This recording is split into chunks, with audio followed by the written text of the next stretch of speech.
Today, it has become a meme in the alternate history community that in South America, nothing ever happens. South America's borders make perfect sense, and thanks to geography, any hypothetical war would heavily favor the defender.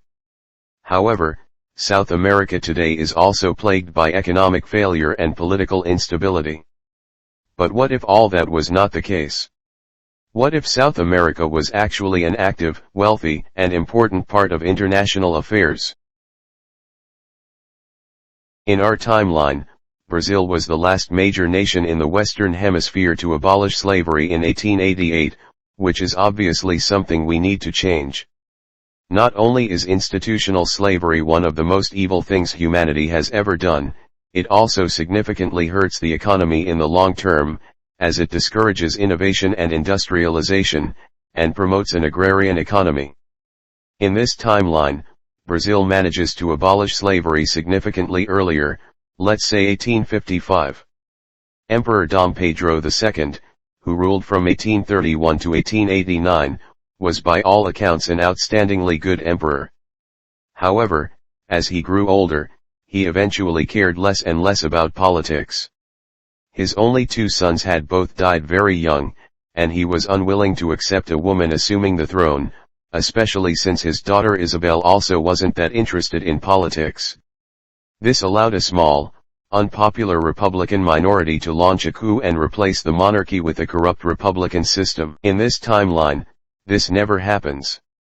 Pedro's son Afonso never dies young and instead lives a healthy life.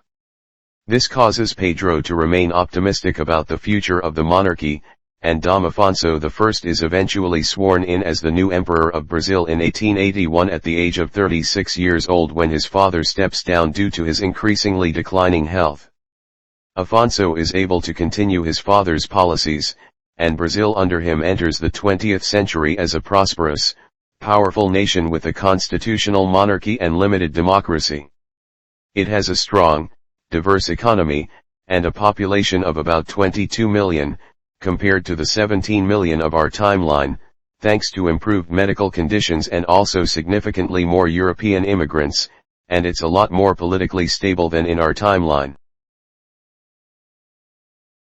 I am not an expert on Argentine history, so this is going to be a gross oversimplification, but in general, Argentina in this timeline is significantly more successful in their wars for independence, allowing them to conquer Chile and perhaps Paraguay too.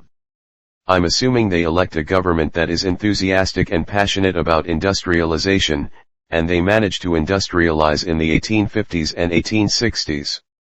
Argentina was already the wealthiest nation in South America in 1900, and this is even more true in this timeline. Population is still a huge issue, as they only have a population of about 10 million, but overall, Argentina is headed towards a bright future. So now we have two South American great powers, Argentina and Brazil. What happens next? The other South American nations, although slowly industrializing, are just too small and weak to really survive on their own, and instead become pawns in the great struggle between Argentina and Brazil, both fighting for influence on the continent. The most contested territory is Uruguay, which both nations consider rightfully theirs, so expect some nasty wars over Uruguay to be fought between the two. The United States, however, is completely altered in their mentality. Today, America mostly sees Latin America as its little playground, where they can do whatever they want. This is completely different in this timeline.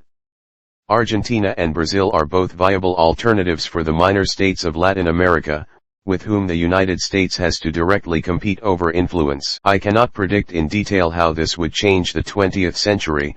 Maybe it leads to America being too focused on Latin American affairs to intervene in the European Great War, leading to a Central Powers victory.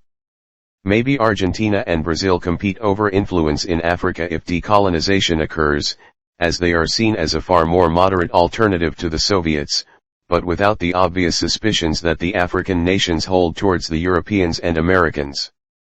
There are so many different possibilities that it's impossible to make any concrete predictions.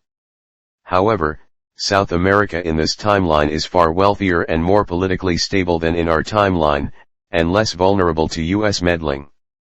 Thank you for watching, cheers.